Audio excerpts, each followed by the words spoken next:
오늘 하나님께서 저희에게 주시는 은혜의 말씀은 말라기서 2장 17절부터 3장 6절입니다.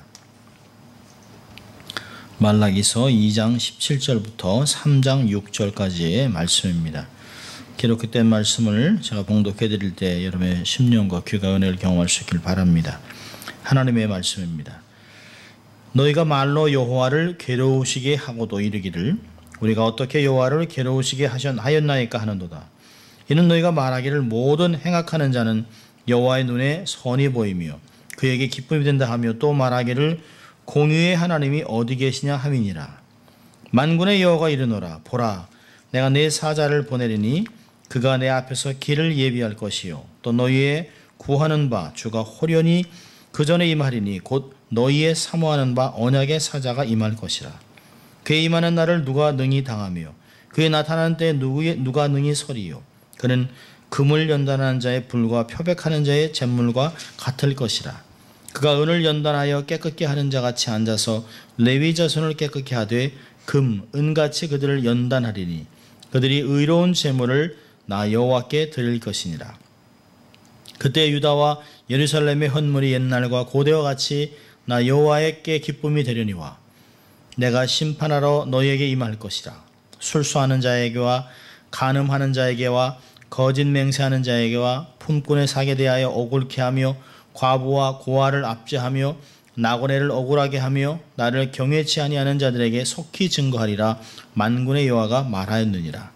나 여호와는 변혁치 아니하나니 그러므로 야곱의 자손들아 너희가 소멸되지 아니하느니라. 아멘.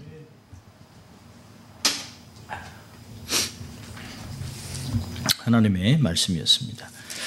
오늘은 공의의 하나님이라고 하는 제목을 가지고 말씀을 나누려고 합니다. 9월 11일, 오늘이 9월 11일입니다. 9/11, September 11. 9.11 사태가 일어난 지 14년이 되는 날입니다. 참 미국은 경악스러운 날이죠. 이 미국의 자존심이었던, 경제 대국의 자존심이었던 뉴욕의 월드 트레이드 센터 트윈 타워가 2대의 비행기의 테러로 무너졌습니다.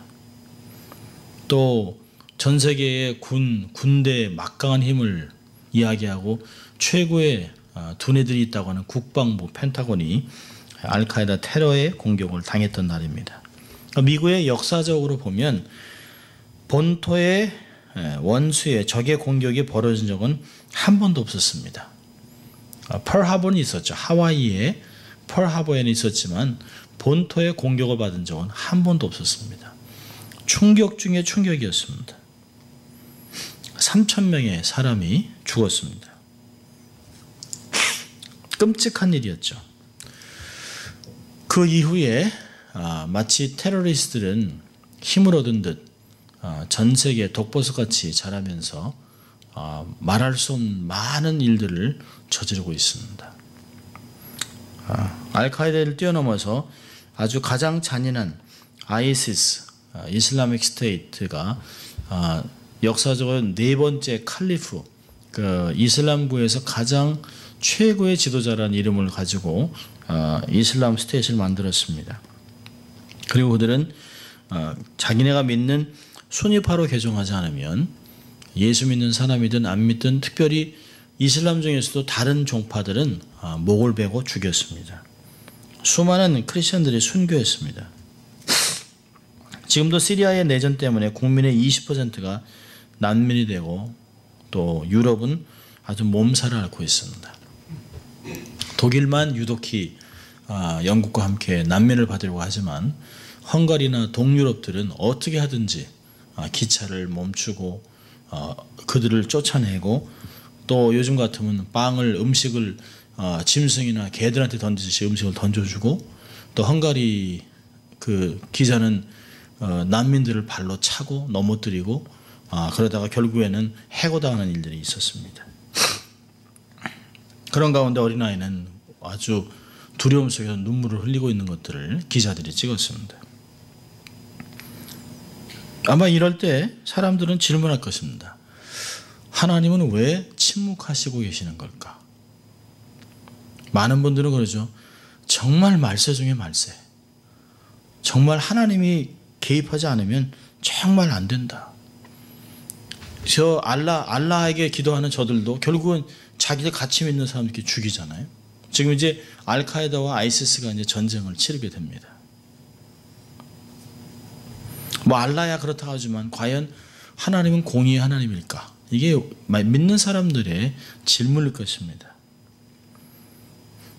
아마 그 하나님이 있는 사람들이면 성도들은 가끔 현실이 어려우면 정말 내가 제대로 하고 있는 것일까? 몇 가지 생각을 해요. 혹시 내가 잘못한 게 있을까? 또 하나님 앞에 내가 죄 지은 것 때문에 계속 이거에 대한 징계를 받는 게 아닐까? 비록 신앙생활을 잘하고 있음에도 불구하고 또요. 우리의 상황은 이렇게 나쁜데 안 믿는 사람들은 반대로 하는 것마다 잘 됩니다. 번창합니다. 확장됩니다. 그럼 사람들이 도대체 이건 뭐 신앙생활 한다는 게 이게 뭐야? 이렇게 될 수 있어요. 그러면서 하나님의 섭리나 하나님의 성품이나 하나님의 뜻에 대해서는 자꾸 의심하게 됩니다. 정말 하나님 말씀대로 사는 게 이게 제대로 하는 것일까? 정말 이렇게 한다고 해서 정말 하나님께 복을 받을 수 있을까? 그러니까 우리의 복이라고 하는 개념이 자꾸 흔들려요. 영생, 하나님과 함께하는 이 땅에서 빛과 소금의 역할이 아닌 어느 한순간엔 짓밟히는 듯 같은 그렇게 살아내야 되는데 불구하고 은혜를 받았으면 고난도 받아야 하지만 고난만 느껴지는 그런 삶을 살면서 하나님 왜 이렇습니까? 라는 질문들을 합니다. 성경에도 보면 많은 사람들이 동일한 질문을 다 했습니다. 예레미야 12장 1절을 보면 예레미야가 이렇게 얘기합니다. 여호와여 내가 주와 쟁변할 때에는 주는 의로우시니이다. 그러나 내가 주께 질문하옵나니 악한 자의 길이 형통하며 패역한 자가 다 안락함은 무슨 용고입니까? 하나님 도대체 이게 왜 이렇습니까? 왜 악한 자들은 잘 되고 믿는 사람들은 이렇게 어려움을 당합니까? 또 하박국에서는요. 하박국에서는 1장 2절부터 4절까지 이렇게 얘기합니다. 여호와여 내가 부르짖어도 주께서 듣지 아니하시나니 어느 때까지니까? 내가 강포를 인하여 외쳐도 주께서 구원치 아니하시니이다.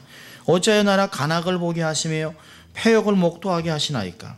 대적 겁탈과 강포가 내 앞에 있고 변론과 분쟁이 일어났나이다. 이러므로 불법이 해이하고 공의가 아주 시행되지 못하나니 이는 악인이 의인을 에워쌌으므로 공의가 굽게 행함이니이다. 사실 이러한 고민은 악한 세상에 살아가는 경건한 성도들은 누구나 다 경험했던 이야기들입니다. 수천 년 동안 동일하게 하나님께 드렸던 탄식이요 하소연입니다. 우리가 잘 아는 시편 73편도 보면 1절부터 16절까지 하나님 내가 하나님 말씀대로 산 것이 정말 후회스럽습니다.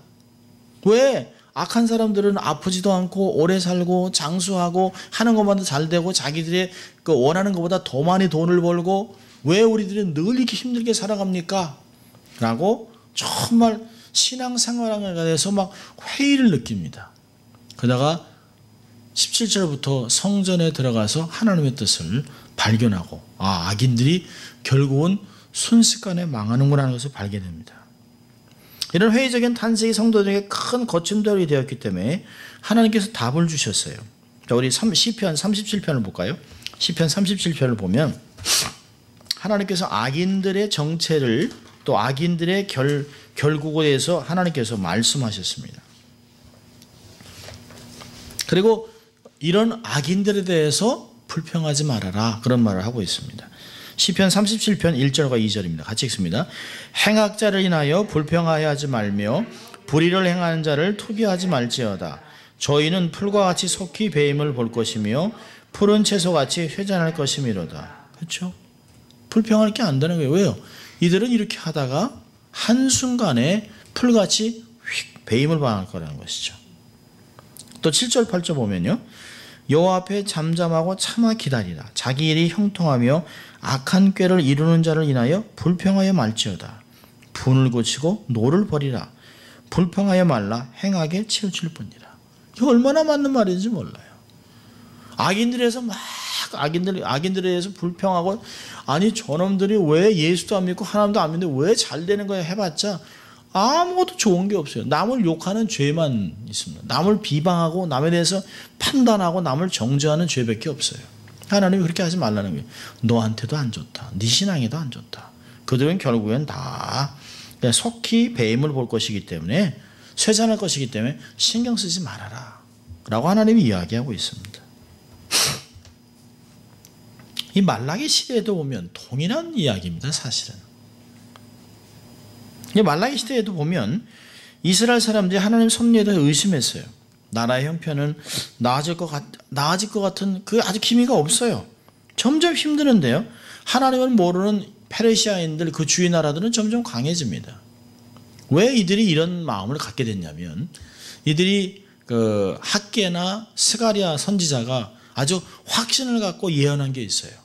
영광의 주가 성전에 임할 것이라는 말을 들었습니다. 얼마나 사람들이 막 놀랍겠어요. 이야, 예배가 회복되고 하나님 앞에 막 정말 영광의 주님이 그 영광 가운데 권능으로 성전에 임할 것이라. 막 대단하죠. 근데 이게 하루 이틀 지나다가 한 세기가 지나갔습니다. 한 세기가 지나가는 동안 할아버지도 아버지도 자식 때 와서 이 말씀이 하나도 이루어지지 않네 라고 하면서 설설 마음에 회의가 들기 시작합니다. 그러면서 눈을 하나님께로만 계속 집중해야 되는데 주위에 있는 사람들을 자꾸 들여다보니까 저 사람들 왜 저러는 거야? 그러다 이들이 잘못된 결과를 얻습니다. 하나님은 악인들이 득세하는 것에 대해서 그냥 내버려 두시는구나. 그러니까 악을 행해도 괜찮구나.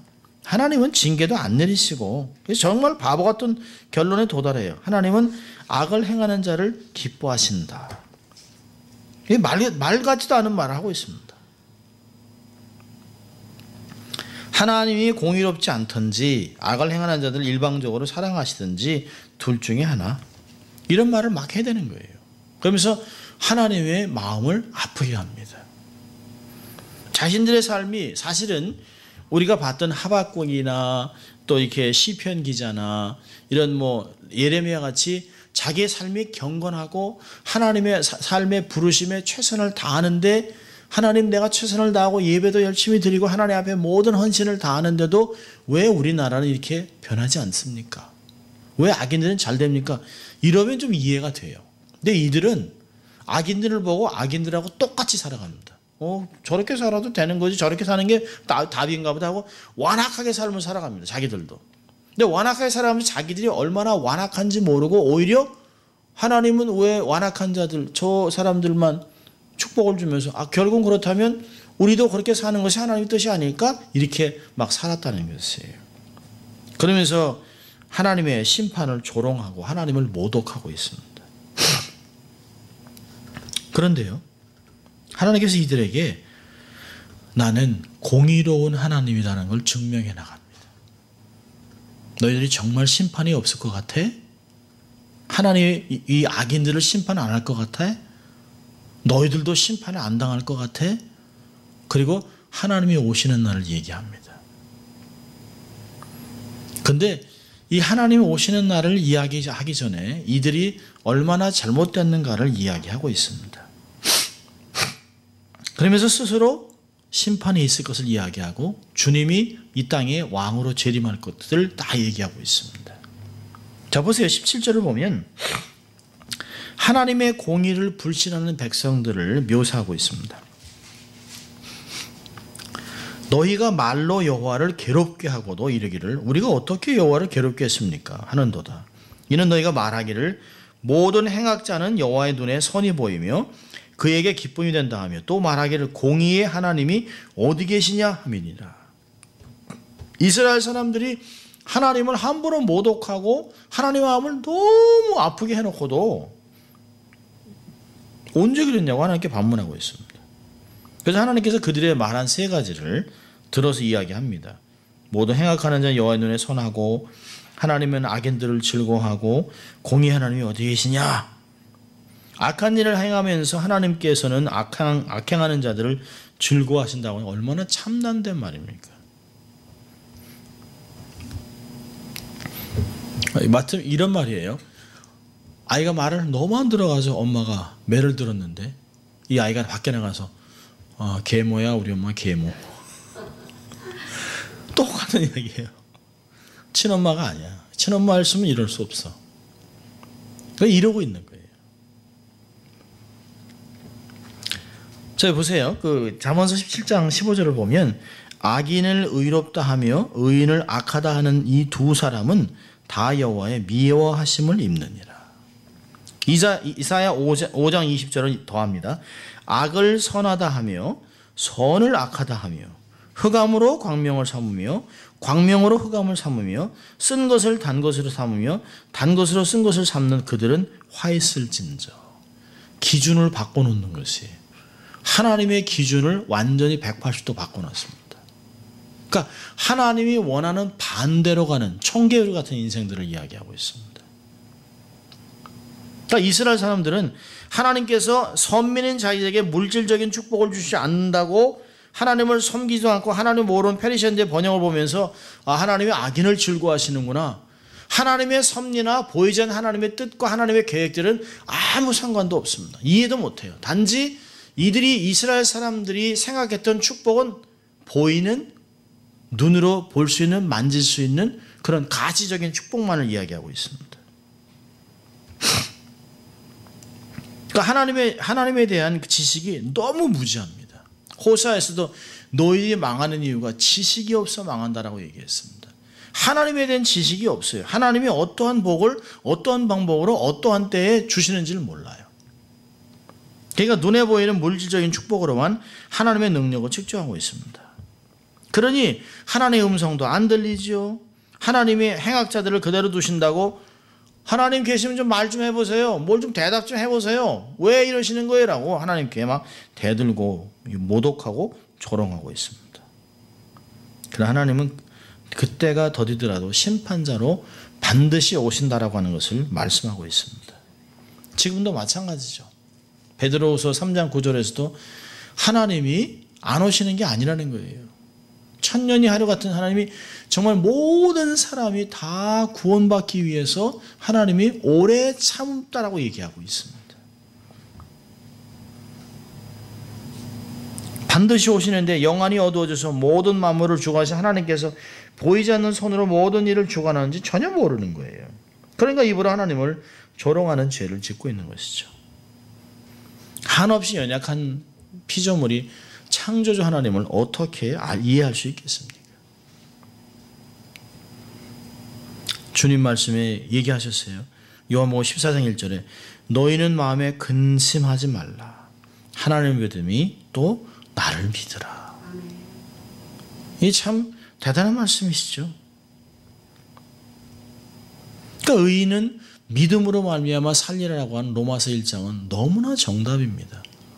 더 나아가서 히브리서 11장 6절에서는 믿음이 없이는 하나님을 기쁘시게 못한다. 왜 그랬을까요? 전 세계에 흩어진 디아스포라들이 자꾸 어려움 속에서 믿음을 떠나요. 그러니까 믿음은 보는 걸 붙잡는 게 아니고 앞으로 나타날 하나님의 나라 영광을 생각하면서 고난을 극복하는 게 믿음이다. 이 믿음이 없이는 하나님을 정말 기쁘시게 할 수 없다라고 주님이 말씀하신 것이죠. 그 말씀을 이렇게 준비하면서 그 남미 찬양이 하나 생각났어요. 나는 믿네. 내게 허락하신 시련을 통해 나의 믿음 더욱 강하게 자라나고 험한 산과 골짜기 지나가는 동안 주께 더 가까이 나를 이끄시네. 내가 겪는 시험이 어렵고 힘겨워도 내 주님보다 크지 않네. 내 앞에 바다가 갈라지지 않으면 주가 나로 바다 위에 걷게 하리. 나는 믿네. 주의 능력으로 내 삶 새롭게 되리. 나는 믿네. 주의 능력으로 담대히 나아가리. 주와 함께 싸워 승리하리라. 날마다 믿음으로 나 살아가리. 참 너무너무 좋은 찬양 같아요. 하나님이 이 앞에서 바다가 안 갈라진다면 하나님이 나를 바다 위로 걷게 하실 것이다. 이게 믿음이죠. 앞에 막혔다고 우리가 정말 장사할 데가 없어 여기까지 끌고 왔냐라고 하는 사람들과는 다른 믿음을 표현하고 있습니다. 그런 것을 보면 데살로니가에서 말씀하신 것 같이 이런 saving grace, 그러니까 이 saving faith, 이런 믿음은 아무나 소유하는 것이 아니라는 것입니다.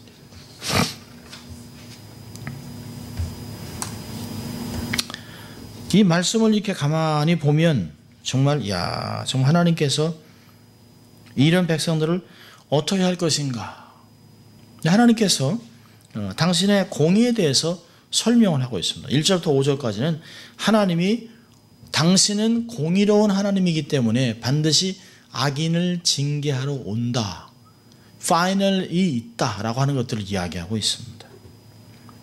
하나님의 약속이 공의롭습니다. 3장 1절 보면 만군의 여호와가 이르노라 보라 내가 내 사자를 보내리니 그가 내 앞에서 길을 예비할 것이요 또 너희의 구하는 바 주가 호련히 그 전에 임하리니 곧 너희의 사모하는 바 언약의 사자가 임할 것이라.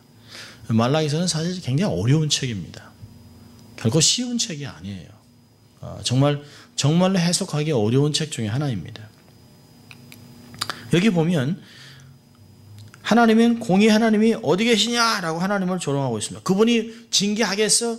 그분의 공의가 있겠어? 악인들이 득세하는데? 이 말에 주님은 직접 대답하시고 있습니다. 내가 나의 사자를 보내서 그가 내 앞에 길을